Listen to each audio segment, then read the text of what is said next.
ಅಶ್ವಿನಿ ಗೌಡ ಅವರು ಒಮ್ಮೆ ಹೇಳ್ತಾರೆ ನನ್ನ ಡೈಮಂಡ್ ಉಂಗುರ ಮಿಸ್ ಆಗೋಯ್ತು ಅಂತ ಹೇಳ್ತಾರೆ. ಅದು ಸತ್ಯವಾ ಸುಳ್ಳ ಅದ್ರ ಬಗ್ಗೆ ಗೊತ್ತಾಗಿಲ್ಲ. ಆಮೇಲೆ ಹೊರಗಡೆ ಜನ ಪೋಸ್ಟ್ ಹಾಕಿರೋವಂಥದ್ದು ನೋಡಿದೆ ನಾನು, ಅವರು ಡೈಲಿ ಬಂಗಾರನೇ ವಿಯರ್ ಮಾಡ್ತಾ ಇದ್ರು, ವೆರೈಟಿ ಸೆಟ್ಟು ಹಾಗೆಲ್ಲ ಅಂತ.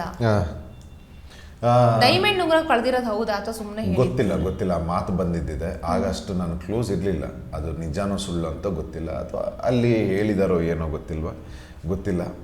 ಮತ್ತು ಆಟದಲ್ಲಿ ಆ ಟ್ಯಾಂಟ್ರಮ್ಸ್ ಎಲ್ಲ ಮಾಡೋದು ಸಹಜ. ಮತ್ತು ಚಿನ್ನದ್ದು ಹೌದು, ಅವರು ಕೆಲವು ರಿಯಲ್ ಗೋಲ್ಡ್ ವೇರ್ ಮಾಡ್ತಾಯಿದ್ರು, ಇನ್ನು ಕೆಲವು ಡೆಕೋರೇಟಿವ್ಸ್ ಅವ್ರದ್ದು ಒಳ್ಳೆ ಡಿಸೈನರ್ ಇದೇನಿದೆ ಸ್ವಲ್ಪ ಗೋಲ್ಡ್ ಅವರು ರಿಯಲ್ ವೇರ್ ಮಾಡ್ತಾಯಿದ್ರು ಅನ್ಸುತ್ತೆ. ಈಗ ಅಶ್ವಿನಿ ಗೌಡ ಅವರು ಸಖತ್ ರಿಚ್ಚು ಅಂತ ಗೊತ್ತಾಗಿ ಒಂದಷ್ಟು ಜನ ಅವ್ರ ಜೊತೆ ಚೆನ್ನಾಗಿದ್ದು ಆಮೇಲೆ ಆಟಕ್ಕೋಸ್ಕರ ಬದಲಾದ್ರು ಅಂತ ಹಿಂಗೆಲ್ಲ ಅನ್ಸುತ್ತಾ?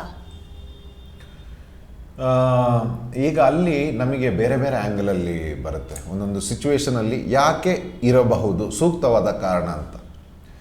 ಒಬ್ಬರು ನಾವು ಬೇರೆ ಬೇರೆ ಆ್ಯಂಗಲಲ್ಲಿ ಥಿಂಕ್ ಮಾಡ್ತೀವಿ. ಸೊ ಕೆಲವು ಗೇಮ್ ಔಟ್ಸೈಡ್ ಪರ್ಸ್ಪೆಕ್ಟಿವಲ್ಲೂ ನಾವು ಥಿಂಕ್ ಮಾಡ್ತೀವಿ. ಸೊ ಅದರಲ್ಲಿ ನೋಡಿದಾಗ ನಮಗೆಲ್ಲ ಅನ್ಸೋದು ಸಹಜ. ಇಷ್ಟೆಲ್ಲ ಬಂದಮೇಲೂ ಒಬ್ಬರ ಜೊತೆ ಇದ್ದಾರೆ ಅಂತಂದರೆ ನಾವು ಇವರ ಪ್ರೊಫೈಲ್ನು ಚೆಕ್ ಮಾಡ್ತೀವಿ, ಆಗ ಅದು ಎಲ್ಲೋ ಡಾಟ್ಸ್ಗಳು ಕನೆಕ್ಟ್ ಆಗುತ್ತೆ, ಯಾಕಿರಬಹುದು, ಬಿಗ್ ಬಾಸಿನ ಹೊರಗಡೆ ಕೂಡ ಕೆಲವು ಯೋಚನೆ ಮಾಡ್ತಾರೆ ಅಂತ. ಸೊ ಹೀಗೆಲ್ಲ ಈ ಆ್ಯಂಗಲಿಂದ ನಾವು ಯೋಚನೆ ಮಾಡಿದ್ವಿ. ಈಗ ಕಮೆಂಟ್ಗಳನ್ನೆಲ್ಲ ನೋಡಿದ್ರಿ, ಈಗ ನೀವು ಹೇಳಿದ್ರಿ ನೆಗೆಟಿವ್ ಪಾಸಿಟಿವ್ ಅಂತ.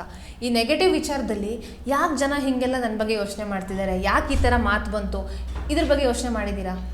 ಹೌದು, ನನಗೆ ಇದೇನು ಹೊಸ್ತಲ್ಲ. ನೀವು ನೋಡಿದ್ರಿ ಲಾಸ್ಟ್ ಡಿಸೆಂಬರಲ್ಲಿ ಕೂಡ ನನ್ನ ಮೇಲೆ ಯಾವುದ್ಯಾವುದೋ ಆಪಾದನೆ ಹಾಕಿ ನನ್ನ ಹೆಸರು ಹಾಳು ಮಾಡೋಕ್ಕೆ ಭಾಳ ಪ್ರಯತ್ನ ಆಯಿತು. ನಾನು ಕ್ಲಿಯರೆನ್ಸ್ ತರೋ ಒಳಗಡೆ ಏನೆಲ್ಲ ಇದು ನಮಗೆ ಹೊಸದಲ್ಲ ಮ್ಯಾಮ್. ಈ ಇಂಡಸ್ಟ್ರಿಯಲ್ಲಿ ನನಗೆ ಅಂತಲ್ಲ, ಒಂದು ಯಾವುದೋ ಗ್ರೇಟ್ ಲೀಡರ್ ನೀವು ನೋಡಿದರೆ ಮೋದಿ ಅವ್ರನ್ನ ಬಿಟ್ಟಿದ್ದಾರೆ, ಯಾರನ್ನ ಬಿಟ್ಟಿದ್ದಾರೆ, ಯಾವ ಸೆಲೆಬ್ರಿಟಿನ ಬಿಟ್ಟಿದ್ದಾರೆ, ಯಾರು ದೊಡ್ಡವ್ರನ್ನ ಬಿಟ್ಟಿದ್ದಾರೆ. ಇದು ಈ ಫೀಲ್ಡಲ್ಲಿ ನಾವು ರೆಡಿಯಾಗೇ ಬಂದಿರೋದು ಮ್ಯಾಮ್. ಆಮೇಲೆ ಈ ರೀತಿ ಆಗಬೇಕು, ಆಗಲೇ ಗೊತ್ತಾಗೋದು ಅವ್ನು ಬೆಳೀತಾ ಇದ್ದಾನೆ ಅಂತ. ಈಗ ಒಬ್ಬ ಕಾಮನ್ ಈಗ ನಿಮ್ಮ ಮೇಲೆ ಯಾರಾದರೂ ಮಾಡ್ತಾರಾ? ನಿಮ್ಮ ಮೇಲೆ ಮಾಡ್ತಾರಾ? ಇಲ್ಲ. ಅದೇ ನೀವು ಯಾವುದೋ ಒಂದು ವ್ಯಕ್ತಿ ಆಗ್ತಾಯಿದ್ದೀರ ಅಂತಂದರೆ ಇವರೆಲ್ಲ ಉಟ್ಕೋತಾರೆ. ಸೊ ನಾನು ಈ ಬೇರೆ ಮಾಧ್ಯಮಕ್ಕೂ ಹೇಳಿದ್ದೀನಿ, ದೊಡ್ಡ ವ್ಯಕ್ತಿ ರಜನಿಕಾಂತ್ ಅವರು ಸೂಪರ್ ಸ್ಟಾರ್ ಅವರು ವೇದಿಕೆಯಲ್ಲಿ ಒಂದು ಮಾತು ಹೇಳ್ತಾರೆ, ಒಂದು ಊರಾದ್ಮೇಲೆ ಸುಳ್ಳು ಹೇಳ್ದಿರೋ ಬಾಯಿಗಳಿಲ್ಲ, ಬೊಗಳ್ದಿರೋ ನಾಯಿಗಳಿಲ್ಲ, ಇದು ಎರಡೂ ಇಲ್ದಿರೋ ಊರೇ ಇಲ್ಲ ಅಂತ. ನಮಗೆ ಎಲ್ಲಿಗೆ ತಲುಪಬೇಕು ಅಲ್ಲಿಗೆ ತಲುಪ್ತಾ ಹೋಗ್ತಾ ಇರಬೇಕು. ಆಮೇಲೆ ಆ ಜರ್ನಿಲಿ ಇದೆಲ್ಲ ಆಗಬೇಕು, ಇದೆಲ್ಲ ಪಬ್ಲಿಸಿಟಿನೇ. ಈಗಾದ್ರೇ ಗೊತ್ತಾಗೋದು ನೀವು ಏನೋ ಒಂದು ಮಾಡ್ತಾಯಿದ್ದೀರಾ ಅಂತ. ಯಾಕಂದರೆ ಕಾಮನ್ ಮ್ಯಾನ್ ಬೇಕು ಅಂತಂದ್ರೂ ಯಾರೂ ಟೈಮ್ ವೇಸ್ಟ್ ಮಾಡಲ್ಲ. ಸೊ ಎಗೇನ್, ಒಂದು ಊರಂದಮೇಲೆ ಸುಳ್ಳು ಹೇಳ್ದಿರೋ ಬಾಯಿನೂ ಇಲ್ಲ, ಬೊಗಳ್ದಿರೋ ನಾಯಿಗಳೂ ಇಲ್ಲ. ಸೊ ನಾವು ಏನು ಮಾಡ್ತಾಯಿದ್ದೀವಿ ಕರೆಕ್ಟಾಗೇ ಮಾಡ್ತಾಯಿದ್ದೀವಿ. ಧ್ರುವಂತ್ ಅವರ ಸದ್ಗುಣಗಳು ಹೀಗಿದೆ ಅಂತ ಹೇಳಿ ಒಬ್ಬರು ಮಹಿಳೆ ಒಂದು ವಿಡಿಯೋ ಮಾಡಿ ಹಾಕ್ತಾರೆ. ಅದರಲ್ಲಿ ಹೇಳ್ತಾರೆ ಧ್ರುವಂತ್ ಅವರು ಲವ್ ಡ್ರಾಮಾ ಶುರು ಮಾಡಲಿಲ್ಲ, ಅಥವಾ ಬಿಗ್ ಬಾಸ್ ಮನೇಲಿ ಯಾವುದೋ ಒಂದು ಹುಡುಗಿ ಜೊತೆ ಸುತ್ತಿಲ್ಲ, ಅಥವಾ ಅವರು ಮನೆ ಕೆಲಸ ಮಾಡಿದೆ, ನಾನು ಮನೆ ಕೆಲಸ ಮಾಡಕ್ಕೆ ನಾನು ಇಲ್ಲಿ ಬಂದಿಲ್ಲ ಅಂತೆಲ್ಲ ಡೈಲಾಗ್ ಹೊಡೋದಿಲ್ಲ ಅಂತ. ಅಂದರೆ ಇಷ್ಟನ್ನೆಲ್ಲ ಜನ ಅಬ್ಸರ್ವ್ ಮಾಡ್ತಾರೆ. ಈ ಹಿಂದಿನ ಸೀಸನ್ಗಳನ್ನ ನೋಡ್ಕೊಂಡು ಬಂದಾಗ ಕೆಲವರು ಬಿಗ್ ಬಾಸ್ ಮನೇಲಿ ಜಾಸ್ತಿ ಜನ ಇರಬೇಕು ಅಂತಂದರೆ ಒಂದು ಲವ್ ಸ್ಟೋರಿ ಶುರು ಮಾಡಬೇಕು, ಫ್ರೆಂಡ್ಶಿಪ್ ಶುರು ಮಾಡಬೇಕು, ಹೀಗೆಲ್ಲ ಮೈಂಡ್ಸೆಟ್ ಇಟ್ಕೊಂಡು ಬರ್ತಾರೆ. ಬಟ್ ನೀವು ಅದು ಯಾವುದೂ ಮಾಡಲಿಲ್ಲ. ಸೊ ಹೌದು, ವ್ಯಕ್ತಿತ್ವದ ಆಟ. ನಂದೇನು ವ್ಯಕ್ತಿತ್ವ ಇದೆ ನನ್ನಲ್ಲಿ ತೋರಿಸ್ಕೊಳ್ಳುವಂಥ ಅಂಥ ಮಹಾ ವೇದಿಕೆ ನನಗೆ ಸಿಕ್ಕಿದ್ದು. ಸೊ ನಾನಾಗೇ ಇರುವಂಥ ಪ್ರಯತ್ನ ನಂದಾಗಿತ್ತು. ನಾನು ಎಲ್ಲೂ ಗೇಮ್ ಶೋಗೋಸ್ಕರ ಆಗಲಿ ಅಥವಾ ನಾಮಿನೇಷನಿಂದ ಹೊರಗಡೆ ಇರಬೇಕು ಅಥವಾ ಯಾವುದೂ ಇದು ಮಾಡಲಿಲ್ಲ. ನಾನು ಹೇಗಿದ್ದೀನಿ ಹಾಗೆ ಅರ್ಪಿಸ್ಕೊಂಡೆ. ಅದನ್ನು ನೋಡಿದ್ದಾರೆ, ಅದನ್ನು ಪಾಯಿಂಟ್ಔಟ್ ಮಾಡಿದ್ದಾರೆ. ಆ್ಯಂಡ್ ಅವರಿಗೆ ನಾನು ತುಂಬ ಚಿರಋಣಿ, ನನ್ನಲ್ಲಿ ಅದನ್ನೆಲ್ಲ ನೋಡಿದ್ದಕ್ಕೆ. ಒಂದು ವಿಡಿಯೋ ಮಾಡಿ ಹಾಕಿದ್ದಾರೆ ಅವರು, ಆ್ಯಕ್ಚುಲಿ ಒಂದು ಲೇಡಿ, ಐ ಥಿಂಕ್ ಒಂದು 45-50 ಇಯರ್ಸ್ ಆಗಿರಬೇಕು ಅವರಿಗೆ. ಗೊತ್ತು ನನಗೆ, ತುಂಬ ಜನ ಅದನ್ನು ತೋರಿಸಿದ್ರು. ನಾನು ಅವ್ರಿಗೆ ವೈಯಕ್ತಿಕವಾಗಿಯೇ ಥ್ಯಾಂಕ್ಸ್ ಹೇಳಬೇಕು, ತುಂಬ ಸಪೋರ್ಟ್ ಮಾಡಿದ್ದಾರೆ ನನಗೆ. ನಾನು ಅವ್ರಿಗೆ ತುಂಬ ತುಂಬ ಚಿರಋಣಿ. ಥ್ಯಾಂಕ್ಸ್ ಅಮ್ಮ, thank you so much.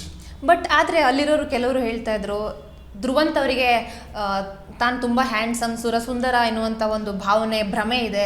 And ನಾವು ಅವ್ರ ಹಿಂದೆ ಹೋಗ್ತಿದ್ದೀವಿ ಅಂತ ಅವ್ರು ಅನ್ಕೋತಾರೆ. ಬಟ್ ಆ ಥರ ಏನೂ ಇಲ್ಲ ಅಂತ. ಅದು ನಾನು ಹೇಳಿಲ್ಲ, ಅಲ್ಲ ಅವರು ಹೇಳಿರೋದು, ಬೇರೆಯವರು ಅದನ್ನ ಕೇಳಿದ್ದು, ಹಾಗೆ ಬೇರೆಯವರು ಹೇಳಿದ್ದು. ಸೊ ಅವರ ತಲೆಯಲ್ಲಿ ಈ ಥಾಟ್ ಬಂದಿದೆ ಅಂತಂದರೆ ನಮಗೇನೋ ಆಗಿರ್ಬೇಕಲ್ವ ಮೇಡಮ್.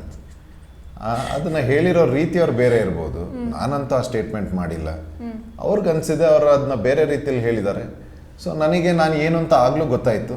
ಬಹುಶಃ ಎಲ್ಲೋ ಸ್ವಲ್ಪ ಹ್ಯಾಂಡ್ಸಮ್ ಇರಬೇಕು ಈ ಮಾತು ಬಂದಿದೆ ಅಂತಂದರೆ. ಸೊ ನನ್ನ ರಿಸೀವಿಂಗ್ ಸ್ಟೈಲ್ ಬೇರೆ ಇದೆ. ಸೊ ಇದು ಸತ್ಯ.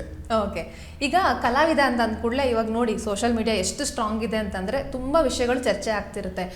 ಈಗ ಬಿಗ್ ಬಾಸ್ನಲ್ಲಿ ಧ್ರುವಂತವರಿಗೆ ಇಷ್ಟೊಂದು ಆದಾಯ ಬಂತು, ವಾರದ ಸಂಭಾವನೆ ಹೀಗಿತ್ತು, ಧ್ರುವಂತವರ ಮನೆ ಹಾಗಿದೆ ಹೀಗಿದೆ, ಅಥವಾ ಪಾಸಿಟಿವ್ ನೆಗೆಟಿವ್ ಈ ಥರದ್ದೆಲ್ಲ ಮಾತುಗಳು ಬರುತ್ತೆ. ಹೇಗೆ ರಿಸೀವ್ ಮಾಡ್ತೀರಾ? ಕಷ್ಟಪಟ್ಟು ಸಂಪಾದನೆ ಮಾಡಿರೋದು, ಆ ಸ್ಥಾನಕ್ಕೆ ಹೋಗಬೇಕು ಅಂತಂದರೆ ನಮ್ಮ ತಂದೆ ತಾಯಿ ಆಗಲಿ ನಾವಾಗಲಿ ಕಷ್ಟಪಟ್ಟು ಸಂಪಾದನೆ ಮಾಡಿರೋದು. ನಾನೇನು ಬಹಳ ಶ್ರೀಮಂತ ಅಂತ ಹೇಳ್ಕೊಳ್ಳಲ್ಲ, ಆದರೆ ಏನಿವತ್ತು ನಮ್ಮ ಕೆಲಸಕ್ಕೆ ಏನು ಒಂದು ಇದು ಬರಬೇಕು, ನಾವು ತುಂಬ ಕಮ್ಮಿಯಿಂದ ಶುರು ಮಾಡಿದ್ದು ಇವತ್ತು ಈ ಮಟ್ಟಿಗೆ ಬಂದಿದ್ದೀವಿ. ಸೊ ಅದು ಜನಗಳ ಆಶೀರ್ವಾದನೇ. ನಾವು ಅವ್ರನ್ನ ನಮ್ಮ ಕೈಯಿಂದ ಏನು ಸೇವೆ ಮಾಡಬೇಕು ಮಾಡಿದ್ದೀವಿ, ಅದಕ್ಕೇನು ಫಲ ಸಿಕ್ಕಿದೆ ಅದು ಸಿಗ್ತಾ ಇದೆ. ಸೊ ಅದು ಜನಗಳ ಆಶೀರ್ವಾದನೇ. ಈಗ ಏರ್ಲೈನ್ಸಲ್ಲಿ ನೀವು ವರ್ಕ್ ಮಾಡುವಾಗ ನಿಮಗೆ ವರ್ಷ ಒಂದಷ್ಟು ಹೈಕ್ ಸಿಗುತ್ತೆ ಸಂಬಳದಲ್ಲಿ. ಈಗ ಕನ್ನಡ ಚಿತ್ರರಂಗದಲ್ಲಿ ಆಗಿರ್ಬೋದು ಅಥವಾ ಯಾವುದೇ ಚಿತ್ರರಂಗದಲ್ಲೂ ಈ ರೀತಿ ಆಗ್ಲೂಬಹುದು, ಆಗದೇನೂ ಇರ್ಬೋದು. ನಿಮ್ಮ ವಿಚಾರವಾಗಿ ಹೇಗಿದೆ ಅಂತ? ಈಗ ಮುದ್ದುಲಕ್ಷ್ಮಿ, ಲವಲೈಕೆ ಬ್ಯಾಕ್ ಟು ಬ್ಯಾಕ್ ಸೀರಿಯಲ್ಗಳನ್ನ ಮಾಡ್ತಾ ಇದ್ದೀರಾ, ಇವಾಗ ಬಿಗ್ ಬಾಸ್ ಬಂದಿದೆ. ಫೈನಾನ್ಷಿಯಲಿ ಸ್ಟೇಟಸ್ಸು ಇಲ್ಲ, ಕನ್ನಡದಲ್ಲಿ ನಾವು ಅಷ್ಟು ಎಕ್ಸ್ಪೆಕ್ಟ್ ಮಾಡಲಿಕ್ಕೆ ಸಾಧ್ಯ ಇಲ್ಲ ಈ ಇಂಡಸ್ಟ್ರೀಲಿ. ಬಟ್ ನೀವು ನನ್ನ ಗ್ರಾಫ್ ನೋಡೋದಾದರೆ, ನಾನು ಎಲ್ಲಿಂದ ಶುರು ಮಾಡಿದೆ ಇವತ್ತು ಬರೋದಾದ್ರೆ ಹೆಸರು, ಜನಪ್ರಿಯತೆ ಮತ್ತು ನಾವು ಏನಾಗಿ ಇವತ್ತು ನಿಂತಿದ್ದೀವಿ ಅದ್ರ ಬಗ್ಗೆ ಭಾಳ ಹೆಮ್ಮೆ ಇದೆ. ಸೊ ಇನ್ನು ಮುಂದೆ ಏನು ಸಿನಿಮಾ ಬಗ್ಗೆ ನನ್ನ ಒಲವಿದೆ, ಇನ್ನು ಅಲ್ಲಿ ನೋಡಬೇಕು ಮ್ಯಾಮ್ ಹೇಗೆ ಜನಗಳ ಆಶೀರ್ವಾದ ಮಾಡ್ತಾರೆ. ಬಡವ್ರ ಮಕ್ಕಳು ಬೆಳಿಬೇಕು ಅಂತ ಒಂದು ಲೈನ್ ಇದೆ, ಡಾಲಿ ಧನಂಜಯ್ ಅವ್ರು ಹೇಳ್ತಾರೆ, ರಾಜ್ ಬಿ ಶೆಟ್ಟಿ ಅವ್ರು ಹೇಳ್ತಾರೆ, ಪ್ರತಿಭೆಗೆ ಮನ್ನಣೆ ಸಿಗಬೇಕು ಅಂತ ಹೇಳ್ತಾರೆ. ಇದ್ರ ಬಗ್ಗೆನೇ ದೊಡ್ಡ ಚರ್ಚೆ ಆಯಿತು. ಗಿಲ್ಲಿ ಅವರು ಬಿಗ್ ಬಾಸ್ ಗೆದ್ರು, ಅಶ್ವಿನಿ ಅವರು ಬಂದು ಹೇಳ್ತಾರೆ ಬಡವನ ಗೆಟಪ್ ಹಾಕ್ಕೊಂಡಿದ್ದಾರೆ ಗಿಲ್ಲಿ ಅಂತ. ಕಾವ್ಯ ಅವರು ಹೇಳ್ತಾರೆ ಬಡವ್ರ ಮಕ್ಕಳು ಬೆಳಿಬೇಕಯ್ಯ ಅಂತ ಹೇಳಿ ಒಂದು ಪೋಸ್ಟ್ ಹಾಕ್ತಾರೆ ಗಿಲ್ಲಿಗೆ ಕಂಗ್ರಾಟ್ಸ್ ಹೇಳೋದಕ್ಕೆ. ಅಂದರೆ ಒಂದು ಕಪ್ಪು ಅಥವಾ ಒಂದು ರಿಯಾಲಿಟಿ ಶೋ ವಿನ್ನಿಂಗ್ ಇದೆಯಲ್ಲ, ಇದು ಬಡವ ಶ್ರೀಮಂತ ಈ ಥರ ಎಲ್ಲ ಜಡ್ಜ್ ಆಗ್ತಿದೆಯಲ್ಲ ಅಂತ. ಅದು ಭಾಳ ರಾಂಗ್ ಸ್ಟೇಟ್ಮೆಂಟ್. ಬಡವ್ರ ಮಕ್ಕಳು ಬೆಳಿಬೇಕು, ಯಾರು ತಡಿತಾ ಇದ್ದಾರೆ? ಫಸ್ಟ್ ಆಫ್ ಆಲ್ ಯಾರು ತಡಿತಾ ಇದ್ದಾರೆ? ಬಡವ್ರ ಮಕ್ಕಳಿಗೆ ಬೆಳೆದು ನಿಂತಿಲ್ವಾ ಯಾವುದ್ಯಾವುದೋ ಇದರಲ್ಲಿ? ಯಾರು ತಡಿತಾ ಇದ್ದಾರೆ ಇಂದ ಫಸ್ಟ್ ಕ್ವಶನ್. ಇವೆಲ್ಲ ಏನು ಗೊತ್ತಾ, ಪಬ್ಲಿಸಿಟಿ ಸ್ಟೇಟ್ಮೆಂಟ್ ಇವೆಲ್ಲ. ಈ ಸಿಂಪತಿ ಕಾರ್ಡ್ ಅಂತ ಹೇಳ್ತಾರೆ ಇವು. ನಾನು ಒಬ್ಬ ಬಡವ, ನಾನು ಹಳ್ಳಿಯಿಂದ, ನಾವು ಸಗಣಿ ಸಾರಿಸಿ ಮೇಡಮ್, ನಾವು ಕಾಫಿ ಒಣಗೋಸೋಕ್ಕೆ ನಮ್ಮ ಹತ್ರ ಗಿಮೆಂಟ್ ಫ್ಲೋರಿಂಗ್ ಇರಲಿಲ್ಲ, ಮಣ್ಣಿನ ನೆಲಕ್ಕೆ ನಮ್ಮ ತಂದೆ ನಾವು ಸಗಡಿನ ಹಿಚ್ಕಿ ಅದನ್ನ ಕಲಸಿ ಅದನ್ನು ನಾವು ಸಾರಿಸಿ ಸ್ಕೂಲ್ಗೆಲ್ಲ ಹೋಗಿ ನಾವು ಕೆಲಸ.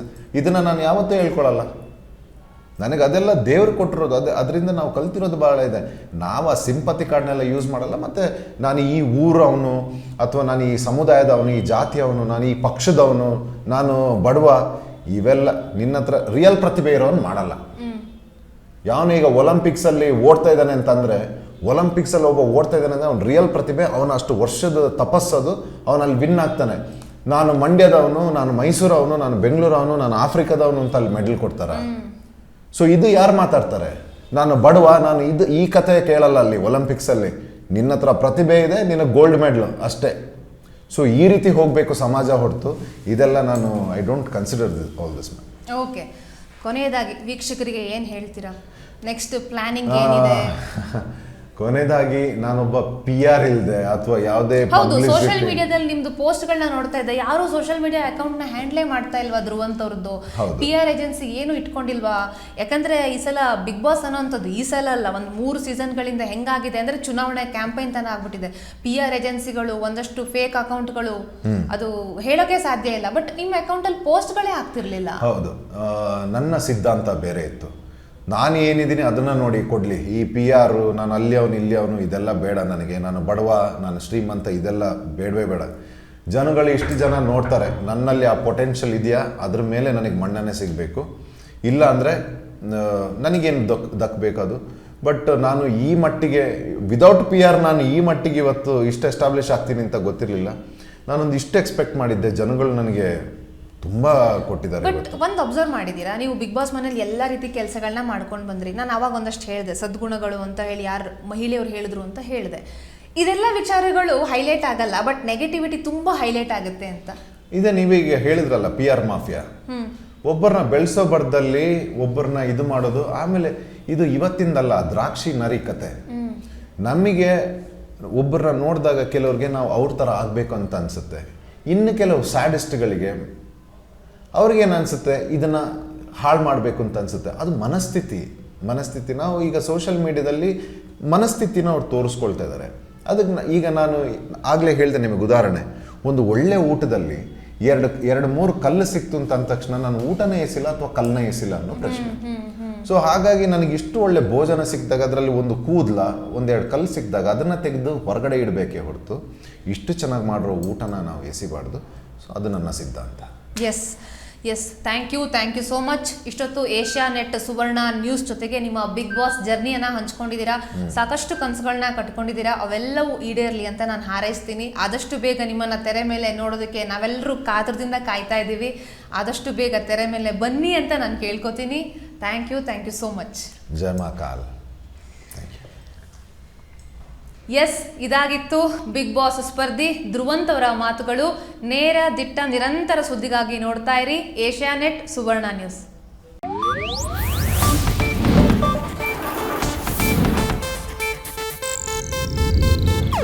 ಇದು ಏಷ್ಯಾ ನೆಟ್ ನ್ಯೂಸ್ ನೆಟ್ವರ್ಕ್ ಪ್ರಸ್ತುತಿ.